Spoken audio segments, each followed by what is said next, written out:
Hello and welcome to Your Library at Home. My name's Sam Hagan and I'm the Manager of Public Programming and Awards at the State Library of New South Wales. I'd like to begin this evening by acknowledging that we meet on country today. I live and work on Gadigal land and I'd like to take this opportunity to pay my respects to elders, past, present and especially emerging.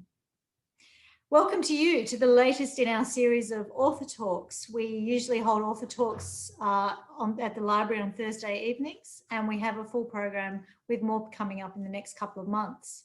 But this evening, we welcome author and journalist Chris Wallace, who will be in conversation with Julianne Schultz. Chris has just released a fascinating new book called How to Win an Election, published by New South Books.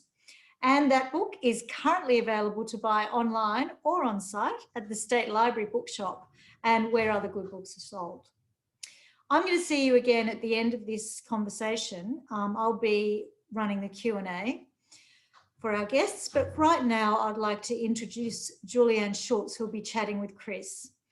Julianne is a Professor of Media and Culture in the Griffith Centre for Social and Cultural Research.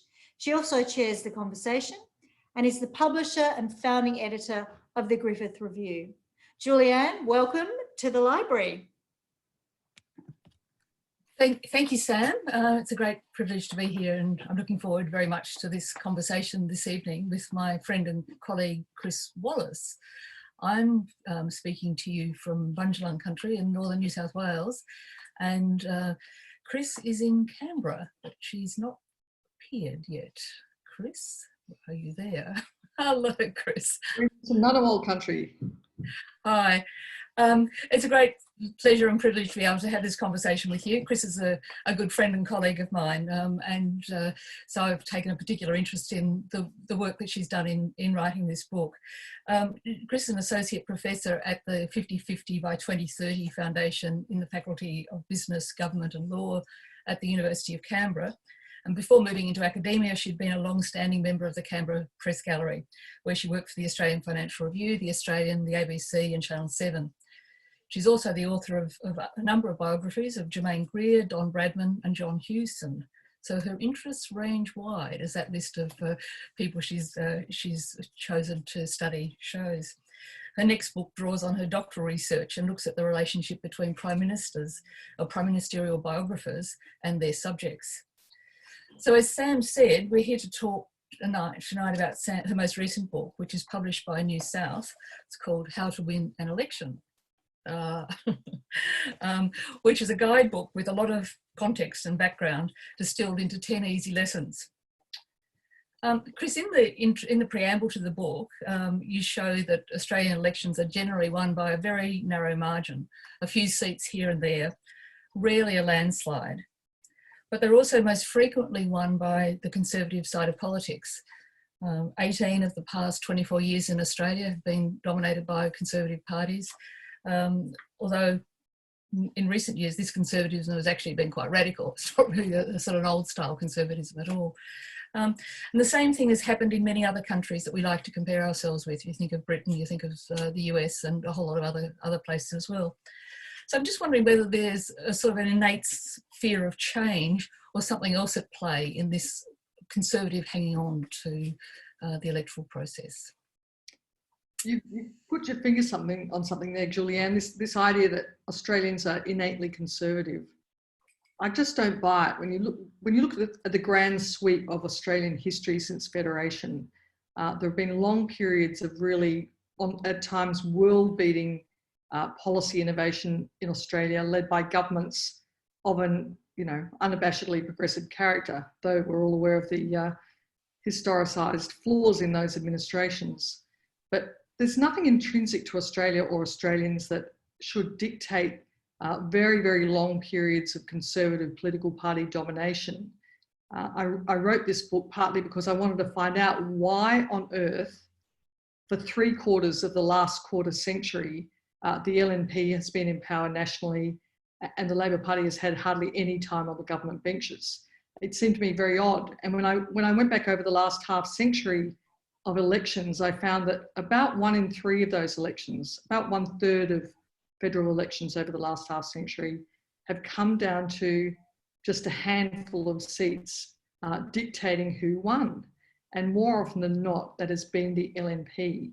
So I wanted to look closely, in particular, at the last quarter century of elections and just find out why the LNP was governing for 3/4 of that time. And I found, especially recently, that a very poor level of basic political craft, you know, doing the basic things of politics at a sufficiently excellent level to avoid unnecessary losses was happening. And so I really wrote the book to remind the Labor leadership, officials, staffers, party supporters, what the basic things you've got to cover really well in order to avoid situations like 2016, 2013, and of course we could keep counting them back. So what was the point that really triggered? Was it that investigation of the historic past, or was it the more recent series of events that really prompted you to feel that you needed to distill these arguments and write the book? Democracies only really work when you've got a strong level of performance on both sides. Governments change, it stimulates the party out of office to get better. And when you've got one side of politics that's continually fluffing elections unnecessarily, there's no stimulus to the other side to lift their game. So really it was a national interest concern. I thought, you know, why is Australia stuck for so long recently at a really poor average quality of government? Why are we kind of stuck in this rut of, you know, really junk policy, capture by sectional interests and so forth? And, you know, when I looked at the numbers, it's because one side is out of office so much, the other side is not stimulated to get better.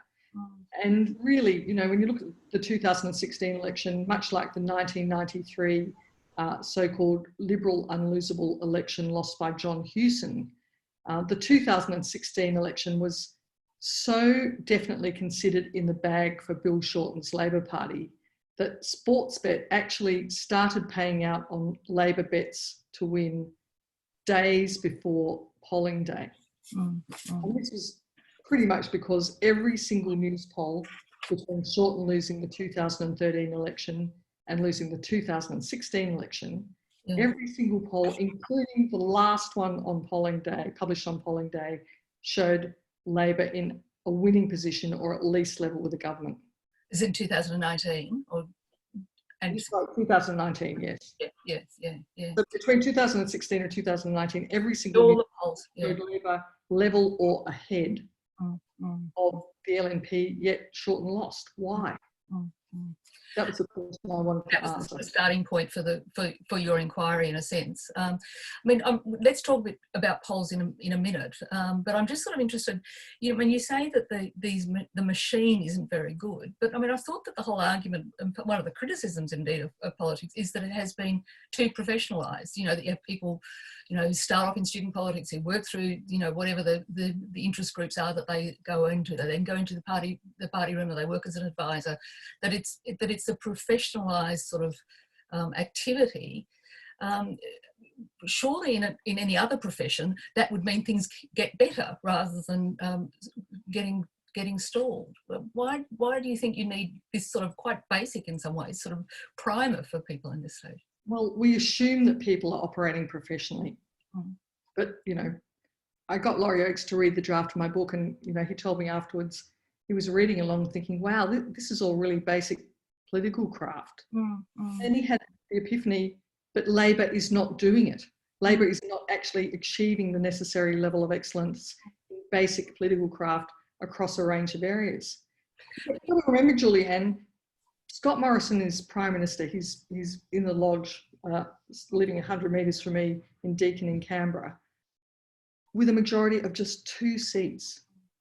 And if you look at what happened in the Shorten campaign and in the run-up to it, if Shorten Labor had done better in even 2 or 3 basic areas of political operation, if they performed a bit better in just 2 or 3 areas, it could have been Shorten in the Lodge, the Labor Party in office, and some more long-term policies being implemented in things like the environment, inequality and so forth. So not good. So this is a book. It seems to be pitched in some ways at candidates and their staff, but the way you're talking about it, it seems it's actually about emboldening a whole polity, you know, of getting citizens to be more actively involved in the sort of political process as well. I mean, is that a fair assessment of what you're trying to do with it, or is it really directed at? It's unarguable that the more people are involved in politics, the better it is. And you know, all my life I have argued, whatever your politics is, please get involved, because the minute parties become subject to the whims of a tiny, stagnant pool of people, you're in deep trouble. So yes, more participation is a good thing, but that's not what this book is about. This book is about, you know, I use a lot of sporting analogies in this book, and I argue essentially that if the Australian Labor Party was managed and run as professionally as a top AFL team, they'd be winning way more elections. Now, we're all human, and what happens even amongst political professionals is there's an election result, everybody attributes it to usually one or maybe two factors. But when you actually look at the range of necessary things you've got to do really well to avoid unnecessary losses, Labor really was suboptimal pretty much across the board. Now, you know, this is going to go on and on unless they recognise, front up to and do something about their lack of professional excellence across the full panoply of political operation. So have you had much feedback from people who are involved in professional politics? I mean, welcoming or rejecting your gratuitous advice? Or how has it been received in those sort of circles? I mean, well, no one likes to be stimulated to have a good, cold, hard look at yourself naked on a cold day. And that's what's really required. I've got to say that the review the Labor Party did itself after the election is actually pretty good and doesn't pull many punches, and the whole lot was published. But there's a series of recommendations that are, while worthy, essentially, as far as I can see, unimplementable. There are so many of them for a start. Many of them require cultural changes, and I'm not actually seeing any evidence in the party that those changes are being made. Now, I'd love to be wrong, but let's take, for example, the division in Labor between pro-resource sector MPs and pro-environment MPs. Now, we really need Labor to deal with this and create a reconciliation between those two positions at a very deep level with very comprehensive, strong policy, full-blooded environmental policy, along with a full-blooded jobs and adjustment package for people in resource states. But we're just not seeing it. We're seeing kind of opinionated breakouts on either end. And you're not going to solve that problem by just dropping into Queensland and Western Australia every so often and giving a speech. So there's hard work to be done, and I'm just not seeing it happen. That's just one example. I'd be delighted to be wrong. Tell me if I am. But in terms of that, I mean, you go through the 10 Commandments, as Laurie called them, in terms of how to win an election. But you talk about that example of the tensions, between a proper environment and energy and forward-looking sort of policy. I mean, one of the mechanisms you could imagine that could get taken up and addressed centrally. I mean, when we see these sort of skirmishes that are going on already at the moment with front benches taking different positions, and it doesn't seem, it gets caught at a level in the media of, these are splits or something. I mean, they're obviously dynamic and very important debates. But how do you think? I mean, assuming not in power, but even one way or the other, how do those contentious issues get taken on in a way that makes them plausible and palatable for an electorate which, I'll take your point, they may not have an innate fear of change, but they're reluctant to accept change? Australians actually have a record of recognising quality policy, even if it doesn't make them totally happy. They are open historically to arguments that things are for the greater good. Now, I don't like the example of the GST, but it's the obvious example. The government came up with a pretty unpopular policy, managed to sell it incredibly effectively. This is the Howard government, of course. It was implemented and then everyone went, so what? The GST, who even thinks about it?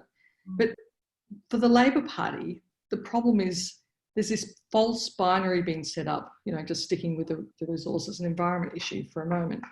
A false binary that, you can only do one or the other. And because Labor seems to have lost its own history, to somehow disconnected from it, it seems unable to look back to the relatively recent history of the Hawke and Keating government, where on issue after issue, they took on really hard problems and came up with admittedly imperfect, but pretty bold and comprehensive policy responses to intractable problems. Now, you know, the steel industry in Wollongong and Great Newcastle. example. Yeah, great example. You of all people with your Wollongong connections know what a deeply felt issue that was. But Labor came in, did the jawboning, you know, established expectations, talked everyone through it. No one, you know, no parties to that adjustment package loved the package, but everyone recognised there had to be change. Everyone got something out of it, and, you know, things moved on. Labor can walk and chew gum at the same time on hard policy. It's done it in the past. It can do it again, but it's not going to happen without it being consciously structured, done over a long period of time with a lot of hard work. I'm just not seeing it happen. What I'm sensing is there's a new leader in place with the same kind of attitude as the previous leader, which is, you know, this time we'll just slide over the line and that's going to be good enough. History shows that Labor is going to keep losing if it just stays in that rut. Yeah, and one of the, I think we should go through your 10 commandments briefly, just to give people a bit of a sense of where you're going. But one of the arguments is that question around policy, you know, and I guess one of the arguments that was made during the last federal election was that Labor went in with too much policy that was too hard to explain, rather than having clear policy. So you can do ambitious things that are clear rather than having to wait until you're in government. But so I'm just sort of interested in that, but then we can go back, or we can go around the other way and do the 10 points. I think you wrapped about 4 or 5 individual that one. Let's start with a really threshold problem that is not just afflicting Labor, but is afflicting social democratic parties around the world. And that is the fact that on the progressive side of politics, in inverted commas, there's this assumption that if you find the facts and use reason to present the facts and tie it into good policy, that people are just going to go, wow, of course, that's right, I'm going to vote for you. Whereas on the conservative side of politics, you know, you look at Donald Trump, you look at Scott Morrison, you look at Boris Johnson, and for God's sake, I'm not suggesting that Australian politicians should be like them. I think that, yes, well, you know what I think. But they've taken deep into their bones an understanding that what moves voters is emotion. So especially fear. Especially fear, that's true. So they are willing to, conservative parties around the Anglosphere are willing to just completely abandon fact, science, reason, you know, so yesterday in their book. While the progressive side of politics keeps earnestly dealing in facts and reason and thinking it's enough, and then getting these terrible surprises on election day that they don't win. Well, you know, hello, wake up. Until the progressive side of politics realises that you've got to harness emotion to facts and reason to move voters, they're going to continue to get their dials wiped. Now, that slowness to grasp that core point about politics is leading to this extended Anglosphere reign of increasingly extremist right-wingers. And, you know, meanwhile, the planet's getting toasted, et cetera, et cetera. This is not good enough. So, I mean, that goes to your point about electing a leader who can do the substance as well as the theatre, because the emotion is theatre. I mean, the emotion can also come from a vision, which is something that's been seriously absent in politics on all sides for a long time. That's true. And again, if Labor could reconnect with the part of history when it was, you know, relatively recent history too, when it won 5 elections in a row with 2 quality prime ministers who understood that you've got to be able to do the substance and the theatre to succeed. The reason the theatre is so important is it doesn't matter what you've got to say if you're not communicating it in a engaging, attractive, attention, authentic way. An authentic way as well. I mean, you sound like you're speaking like a real person. Yeah, I think that's well, let's come back to that in a second. Okay, all right, okay. You've got to achieve a level of performance excellence that makes people want to listen to you. Otherwise, they're not going to take in any of your great facts, reasons, policies, or whatever. In terms of authenticity, ideally that leadership persona is authentic. And, you know, let's stick with Bob Hawke and Paul Keating. You could not get two more authentic characters. They could only be themselves in public. And those two selves were so complicated and fascinating. You know, that was really arresting theatre and substance. But the current Prime Minister, Scott Morrison, is a great example of being able to, of someone who constructed an inauthentic persona, which was central to him winning an election. Now, everyone knows Scott Morrison is one of the most ruthless and cunning politicians in contemporary Western politics. You know, the way he came up through the middle in the Prime Minister Turnbull offing, allegedly by Peter Dutton, but with, you know, Morrison forces pulling strings behind the scenes and him coming up the middle, was a masterpiece of Machiavellian politics. Incredible. So this ruthless, cunning politician, for the 5 weeks of the election, constructed Daggy Dad. Yeah. Now, this was completely, you know, constructed, but he went out on the hustings. He played this role with incredible vigour for 5 weeks. And as a result, every night on the evening news, vision was beamed into everybody's lounge of this very energetic, enthusiastic Daggy Dad, shaking every hand, leaving no sausage unsizzled, out on the beach, you know, you name it. And what he was communicating to the people he was interacting with was, I like you. And what they were radiating back was, I like you too. And even more, as David Runciman points out, it's so potent, they were communicating that, oh, I think Scott Morrison likes me too. So this is pouring into the lounge rooms of Australia every night for 5 weeks. Compare and contrast Bill Shorten, wooden, fairly disengaged, kind of a bit shrunken within himself, suit coat slightly too big, making him look like a boy on a man's mission, in handshaking rows, already looking to the person in front of him to whose hand he's going to shake next, instead of into the eyes of the person he's dealing with on the spot.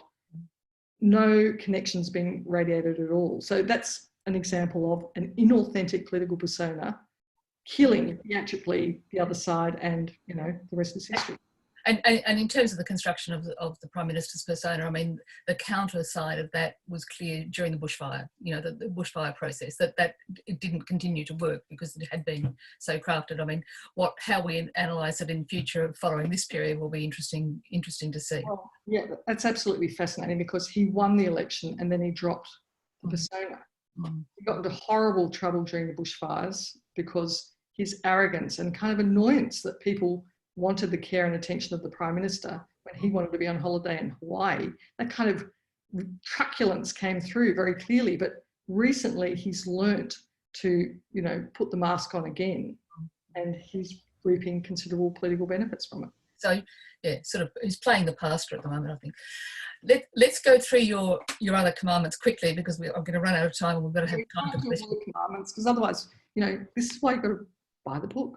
That's right. You've got to go with the book. I don't want to do all of them, but I will, you know, so a couple of things. We mentioned polling before, and I think that's worth us coming back to. And I'd also like to talk a little bit about how you manage the media in this sort of environment, because that's a particular issue. So you were talking before about the limits of the news polling, or rather the news polling showing that Labor was going to win, and then on the day that not happening. But what was interesting was that Newspoll was doing two sets of polls, weren't they? They were doing the ones internally for the Labor Party, and the others were the public polls. So this is Newspoll. The Australian used to have its own polling organisation. Now it contracts out the survey Newspoll to YouGov, which is a very reputable, credible polling organisation. And so YouGov had the contract to do Newspoll for the Australian. And that was the poll that was showing all the way between the 2016 and 2019 elections that Labor was going to win. Meanwhile, Labor gave YouGov the contract to do its tracking polling during the election. And what happened was the polls were constructed in different ways and they told a different story. So the published one said Labor would win, right up to and including election day. But the tracking polling that only people inside the Labor Party were seeing during the campaign was pointing to an absolute, catastrophe in Queensland. And as I go into in the book, Labor cannot form government without carrying Queensland in the contemporary era. So you had the same company producing two polls saying different things, but the leader's office appeared, to stick with the top line public story, which was, hey, Bill, you're cruising to a win. And that's pretty much the psychology of their campaign. Meanwhile, other Labor insiders who are seeing the tracking polling were going, oh my God, this is a road crash in the making, and trying to shake up the campaign without success. So how do you ward against that sort of groupthink? I mean, people want to believe the best. In that case, the contradiction, it's especially complicated given that it's the same firm that's doing the polling. But how do you get through that in a way that creates a sort of culture which is open to that sort of criticism that's not personal, it's just, this is what the numbers are telling us? Well, there are two aspects to that. The kind of person who wants to be a political party leader has incredible self-confidence. They come into the job thinking they're uniquely gifted and able to win in the way their predecessor isn't and didn't. Otherwise, they wouldn't be the new leader. And so they're not interested in the past. They don't look to the lessons of the past. They tend to hire staff and gather people around them who become, worshippers at the altar. Groupthink takes hold, and you quite quickly get a culture where external cold buckets of water, even nicely delivered, even slightly warmed up, are repelled, and a sense of unreality of groupthink can set in. And that was very much the case with the polling during that 2019 campaign. It's an incredible danger. But on the other hand, looking at the polls, there was a lot of anger towards the pollsters afterwards. And I think it is a bit, the ethics of YouGov having two different instruments and maybe not tipping off the public that maybe the top line poll wasn't right. That there's an interesting business school ethics. Chinese walls that have gone a bit far, yeah. That's true. But it's very important to understand that polls are human constructions. And interestingly, it was ANU's Nobel laureate Vice-Chancellor Brian Schmidt, who afterwards was the one who came out and said, look, stop trashing the maths. The maths doesn't lie, but you've got to understand that polls are human constructions. They're designed as a model. They can be tweaked. They can be lent on. Pollsters act like herd animals. No one wants to be too different from each other. And so in the book, I say, the thing a smart leader would do is concentrate on the polling that is least subject to human intervention. And that's the primary figures. And Labor's primary vote was so low, it should have been a big signal that something wasn't right, that a win wasn't coming. And Labor's primary vote remains too low for Labor to be confident of a win in the future, unless it really does a lot of things a lot better. One of the things that needs to be done a lot better and is being done with great skill is the use of social media. That we're seeing now in the US election, particularly we saw in Brexit, we saw here to some degree, especially in Queensland, the Conservatives are very effective in using social media to reach people with subliminal messages and other messaging that led them to, to an outcome.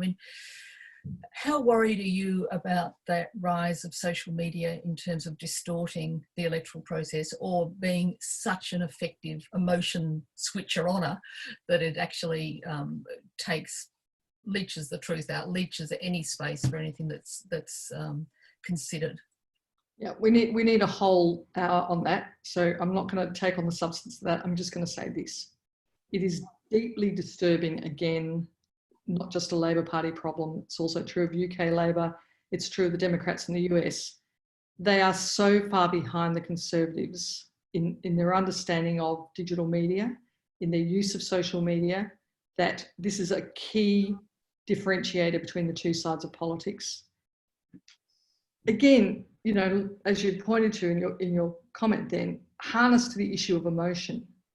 But much more basically than that, the Conservatives have basically occupied Facebook, and their ability to use memes on Facebook and networks of mutually reinforcing propaganda at times, and at times aided and abetted by external actors, you know, it's really bad.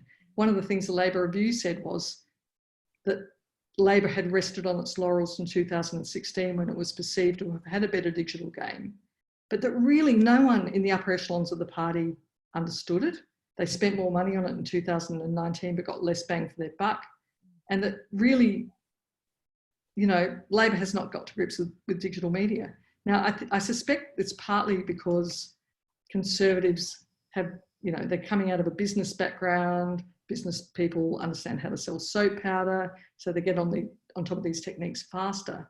But, you know, while Labor is paying catch up on this crucial area, the kind of competitive advantage that the Conservatives are enjoying is widening, not narrowing. So, you know, if you had to do one thing, apart from have a leader who could do the substance and theatre of politics simultaneously, fixing the social media game would be number one in my book. Yeah, it's very interesting. I mean, when you look at, and I know you have, when you look at some of the social media stuff that's being used here, but also internationally, and you realise just how sophisticated it is in terms of, you know, a word, an image, you know, something designed to trigger a response that, you know, if you have to think about almost, if you're looking at objectively, why does that work? Oh, I see, right. They've said something about Vegemite, which is a way of imputing a sort of racist element into this thing, you know, like something which is, it's a whole sort of very different sort of mindset than the sort of things you were talking about before of, you know, careful analysis and plotting out facts and numbers and so on. The Conservatives are tapping into a completely different part of the brain with what they do. They're tapping straight into our animal brain, the limbic brain, whereas we're appealing to, you know, the top level sophisticated brain processes. Forget it, you know, team, the limbic brain is it. Let's focus on what moves the limbic brain, and then maybe Labor can win an election. Interesting. I mean, which sort of goes back to the sporting analogy in a way. I mean, sport is essential like that in a way, that it's you win-lose, you know, playing the game, you know, in a very sort of focused sort of fashion for a very simple outcome. You either win or you lose. And I really was struck by it, and I know that you're a big AFL follower and, you know, like cricket and all the other, you know, major sports, but I was really struck by the way you use that sporting analogy and the way that sport is covered and reported, as opposed to the way that politics is reported and covered. You know, so the sporting programs and news coverage, you know, looks at the whole team, it looks at individual players, you know, there's a detailed analysis after every game. You know, the role of the coach is clear, the role of, you know, the captain is important, you know, the input, you know. I'm just wondering, when I think about a simple characterisation of political reporting, it's much more at the surface, a bit about the character, a lot about the gossip and the backroom stuff that never quite happens, and a great deal is about speculation about what might happen in the next game rather than a sort of detailed analysis of what happened. I'm just wondering how you would apply that sporting and, you know, the sporting analogy if you're thinking about the reporting of politics as opposed to the playing of it. Well, if I was head of the ABC, what I'd be doing is I'd be tuning into Fox Footy, and I'd be copying the format of every one of their AFL footy shows and transposing it into politics. So what would that show? What would that be like? So you know, I haven't actually written in this book, but it's a great idea. I would propose the format. So, you know, each political party would be a football team. You know, you've got the leader, they're the captain. You've got the ruck, that's the shadow treasurer. You know, you've got your full forward, you've got your positions. You actually look at how each portfolio spokesperson is performing against their opposite number. You know, what game are they playing? Brackets, you know, what policy are they rolling out? How are the policy offerings interacting? What's the effect on the ground, you know, in terms of score? I mean, if you multiply that across every single key portfolio area, we could have a really sophisticated ongoing policy debate in Australia, instead of having news and current affairs services that can cope with one, maybe two political news stories a day that are usually simply conflict-based and don't have really a deep policy ballast to them. I mean, there is so much scope for great political media. Really, there's no excuse, given the fluidity of digital world now, for not creating them. In fact, I'll get off my butt and do that, except I'm... Another project for you, Chris. I'm wondering, we've talked a little bit about well, so I think we're going for time. I'm interested, given that you've written this book, drawing on the lessons of what's happened here, what's happened elsewhere, particularly in the Labor Party. I'm just interested in what lessons you're drawing, applying these guidelines to what's happening in the US. I mean, we're obviously looking at it from a distance. I mean, there's reports of polls, that come out regularly. I mean, we see the sort of some of the ground game. But I'm just wondering what would be a couple of key points of crib sheet, in a sense, that you take from this for people watching what's happening in the US from afar and trying to make sense of it. It's really terrifying what's happening in the US. It's literally a pre-revolutionary situation. The polls are too close for Biden to really comfortably expect to win. If he narrowly wins, there's widespread reportage in credible media that Trump simply will not vacate the office, and that William Barr will trump up essentially a constitutional coup using timing and judicial interventions to make it such that the Electoral College doesn't decide that there should be a change. So I think it's a really, really frightening situation. The complete abandonment, not just by the politicians, but by voters, of any kind of fealty to accountability, facts, reason. I know I've banged on a lot about the emotion, but it's the facts and reason that count in the end. We seem to be seeing the US just going down the drain. It has huge implications for Australia, but directly in terms of politics, where US politics go, Australia usually goes. So, you had Richard Nixon's Southern strategy in the late 60s. Then in the mid 90s, you had John Howard's, you know what we got, the dog whistling. Yeah. And look where we are now. The other thing, Julianne, is there's a really, Rupert Murdoch media interests really underpin the entire Anglosphere right-wing operation. You could not have had President Trump without the Australian Rupert Murdoch-owned Fox News, which essentially enabled, supported, almost created the Trump presidency. I feel kind of a bit of an indirect national responsibility. Shame, a little bit of national shame. The other factor in this is, Crosby Textor has a similar footprint now. And, it's very interesting to see this kind of social media techniques that the Trump 2016 operation used popping up in the Brexit referendum campaign. Carol Cadwalladr, of course, at The Guardian, has written tremendously on these links.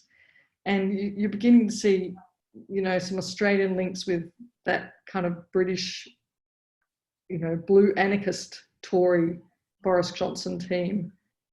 So, we're tied into what's happening.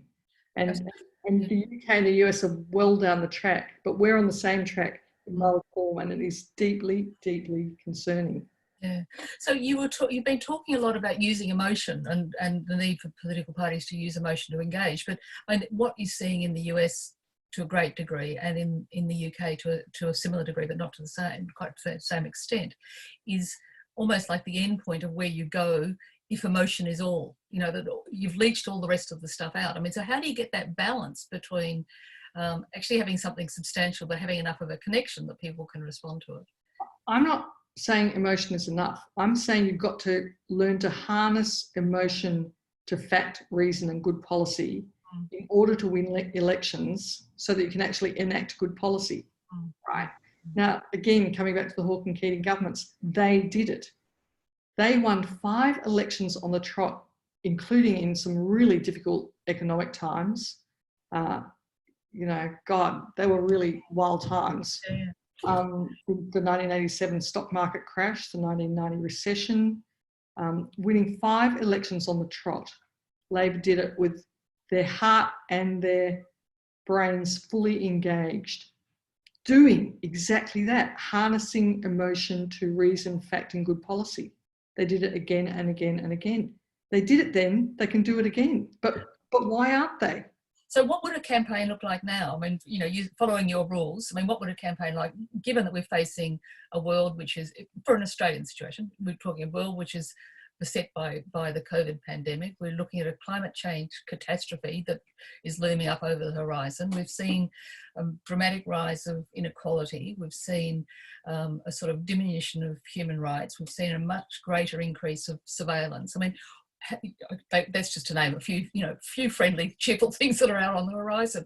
How would you imagine constructing a campaign that would look plausible from a social democratic side, side of politics, to turn those into issues that would be persuasive for people to deal with the big issues that are coming?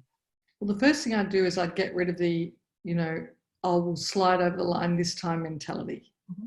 So little in the Labor Party now is assessed against, is this the absolute best we can do? Are we doing our best? Is this so good that, voters are going to come at us like a magnet?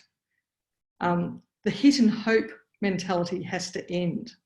And Labor has to get strategic. I mean, the policy blizzard problem of the 2019 election,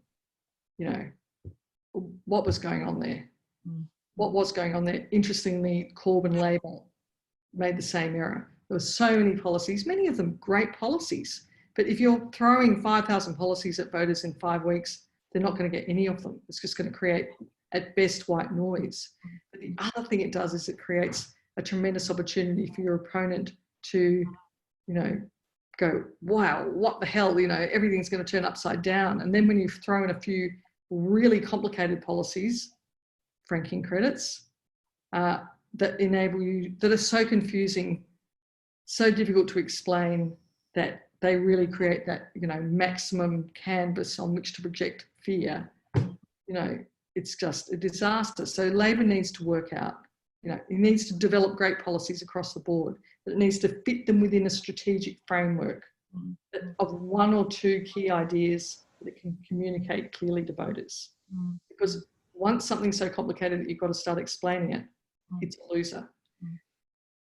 I hasten to add, this is not an argument for not having complex and sophisticated policy. It's an argument for not trying to sell 5,000 policies from opposition, where you have no resources, you're behind the 8 ball in the media.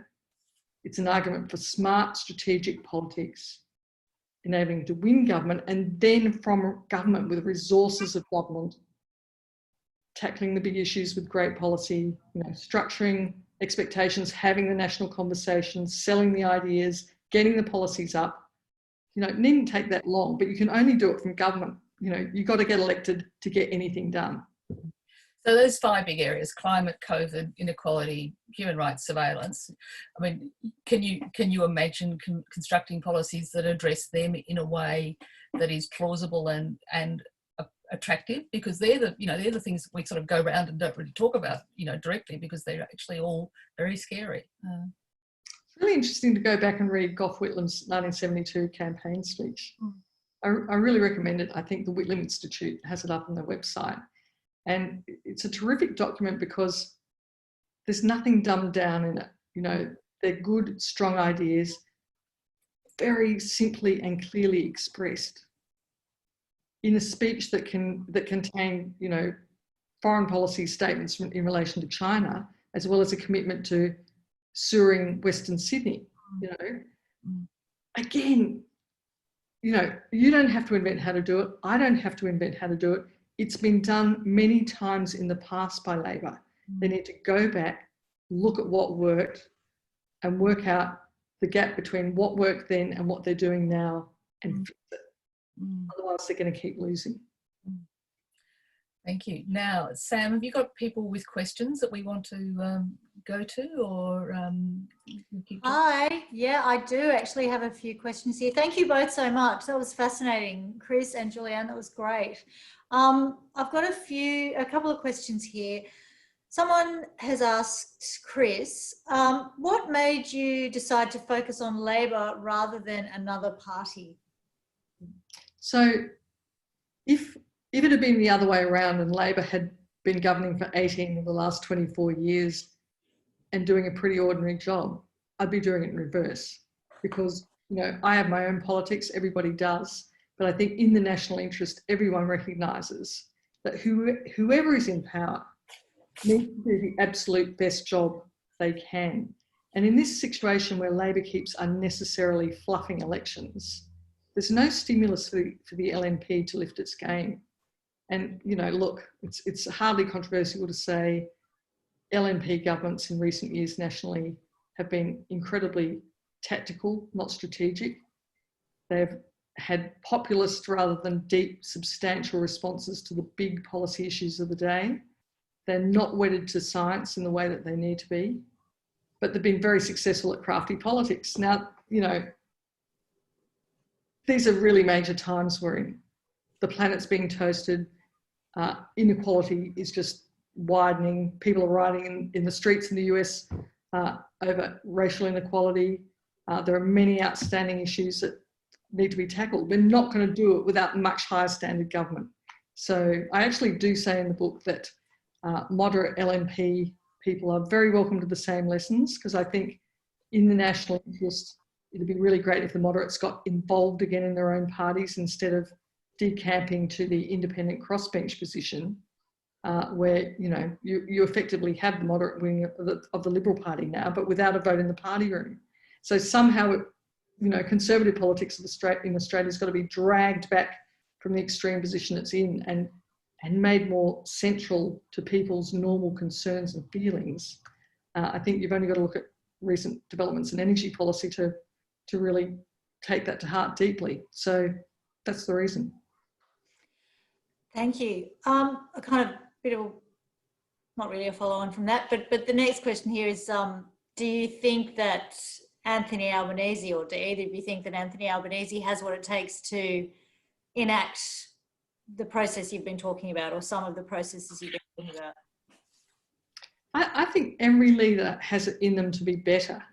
And the question is the leader open to really inviting the kind of constructive critique that would make them the best they can be? Now, I think Anthony Albanese's probable tragedy is that he should have come to the leadership in 2013 when he was younger. He was still blonde, quite cute. He's had to wait a long time for the leadership. And it's not, you know, the difference between Albo now and Albo in 2013 is quite noticeable. Now, I thought he did a brilliant job during the bushfire crisis of standing back, not exploiting it politically, being quite strategic, being, you know, while Morrison's hiding out in Hawaii, Albanese was going around the traps comforting people quietly and not extracting a political dividend. But since then, he just seems to be coasting. There are so many urgent issues that require really big action, like that reconciliation between environment and resource interests inside the Labor Party, solving the problem for the whole of Australia, in effect, if you can pull that one off. But just there are so many issues on which the government is not being held properly to account. One of the things that struck me through the year is why Labor wasn't pressing way, way harder for the resumption of Parliament, which is, you know, core to accountability in our political system. Now, in Britain, the House of Commons and the House of Lords have been meeting through, you know, Zoom and a mix of Zoom and in person for months. But, you know, here, including the media, I might say, we're acting as though this was like Mission Impossible. You know, how far are we from Britain? Do we not read the British press and see video of them in Parliament? I mean, what the hell was going on? So I wish Anthony Albanese absolutely, you know, the best luck in the world, but please, God, do not leave it just to luck, because that attitude is what keeps delivering Labor losses. I would say that, you know, the column I'm tempted to write, and I'm making myself not write, is why is Anthony pictured so often with his noodles on Instagram? You know, what is the strategy? What is he trying to communicate with the noodles? Yeah, if anyone knows, please put it in the chat line. I just can't work it out. Shout out to Albo. In the interest of fairness, next question. What do you think makes the Liberal Party so appealing to voters? I think the LNP is so good at its basic political craft at the moment that things like the scare campaign over Labor's franking credits policy was such a kind of evil masterpiece of grassroots scaremongering, with, you know, one of its MPs holding town hall meetings around the country, you know, basically saying granny's mother's going to be stolen by Labor. Taking advantage of that blizzard of policy fog, the confusion, the lack of a strategic message from the Labor campaign generally. You know, God, what was with that? Labor's review showed that the people who were affected by the franking credits policy still voted Labor by and large. People who weren't going to be affected by it, you know, low income earners, you know, quite a number of them voted against Labor because of it, even though they weren't going to be affected by it, because of the effectiveness of the LNP campaign.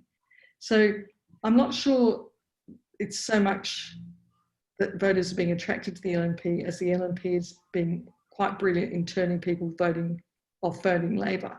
And Labor is making it way too easy for the LNP to do that. We've got to stop that. Sam, can I ask another question? I'm interested, Chris, in your role now with the 50/50 by 2030 organisation. A lot of your observations depend on the quality of people coming into politics and into public life.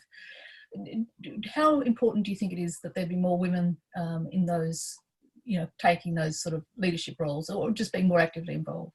And why? Why would it matter? How would it change? I'm an associate professor at the 50/50 by 2030 Foundation at the University of Canberra, and it's dedicated to getting gender equity in public sector leadership roles in Parliament across all three levels of politics, the public service and the university system nationally. Now, this is absolutely crucial for national politics in relation to the LNP. If you look at what's happening to Australia's standing on gender equity issues internationally, we are sliding down the scale at a very fast rate, dragged down by the fact that the proportion of women in the Liberal and National parties is so poor and not improving. Now, it's not just a matter of them dragging down a metric. The fact that there are so few women in the LNP party room is leading to the madness of the Barnaby Joyces running amok in state level politics.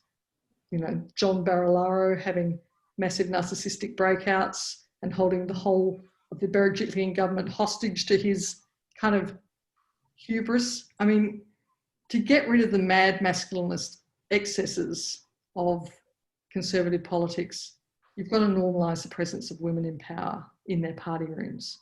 Now, Labor fronted up to this problem. It solved it with quotas. Quotas work. It's now a matter that just doesn't come up in the Labor Party. Women are completely normalised in power within Labor ranks, and Labor's much the better for it.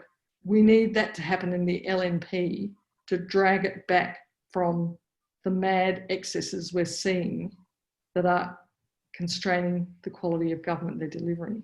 So yes, Julianne, bring it on. If you know any Conservative women, I mean, as recently as this week, I've urged a local Canberra identity to run potentially for Michael McCormick's seat or John Barilaro's seat statewide if she gets a chance, because, you know, it should be so much better than them. Bring it on, women. And just to finish off the John Barilaro story, I mean, it was a woman who faced him down. I mean, you know, the Premier, you know, actually, stared at him really hard and won. Gladys Berejiklian has handled the John Barilaro breakout brilliantly, and his days must surely be numbered. He's just making such a complete prat of himself in public. Gladys has behaved with great patience and aplomb, and I compliment her on her political quality in, you know, management of that situation. Really well done. I'm going to finish on this question, Chris. It's more of a kind of scholarly, researchy, booky question. Someone's asked, how did you start the research process for this book? And can you point to any particular resources that stood out or that you'd recommend after reading your book, of course? So the book grew out of the genuine kind of pain and agony of waking up the day after election day and thinking, oh my God, again? How, this is becoming too routine. So I went actually to the Australian Parliament House website first up, which is a fantastic resource. There's so much information there. Many citizens don't know that, you can access parliamentary library publications, the Parliamentary Handbook, which has phenomenal historical statistics. It's, really, really great resource, free, online, go for it. So I actually stopped and went election by election for the whole century and looked at the primary vote for the major parties, the margin by seats of successful governments throughout that period. I looked at the state breakdowns and really kind of parsed the numbers and I was shocked when I found out that 1/3 of elections in the last half century came down to just a handful of seats. And when I then looked at the last 24 years of politics and found out that the LNP had governed for 3/4 of them, I thought, wow, there's a pattern here that no one's picked up. So really, when you realise how close most Australian elections are, or such a high proportion of them, and you realise how often Labor for the last quarter of a century has been losing them, and then you realise that the basics of political craft are just not being satisfied, you go, well, not rocket science. Do the basic things better. You'll win more elections. The quality of government overall in Australia will be better as a result. So I was as surprised as anyone doing the numbers, but you've got to look at the numbers to work out the answers. On that note, thank you both so much for coming with us tonight to the State Library. Again, everyone, the book, can you hold the book up for us, Chris, one more time? How to Win an Election, available in good bookstores everywhere. And as I said, you can order online from the State Library of New South Wales Bookshop. Julianne, thank you so much for agreeing to host this evening and asking all your wonderful questions. Chris, thank you so much for coming in from Canberra, next door to the lodge. It's very important that you're there. And the nice panelling behind you makes me think of the lodge. Thanks both so much. We'll see everyone back here for our next author talk very soon. In the meantime, have a great night. See you later. Thank you.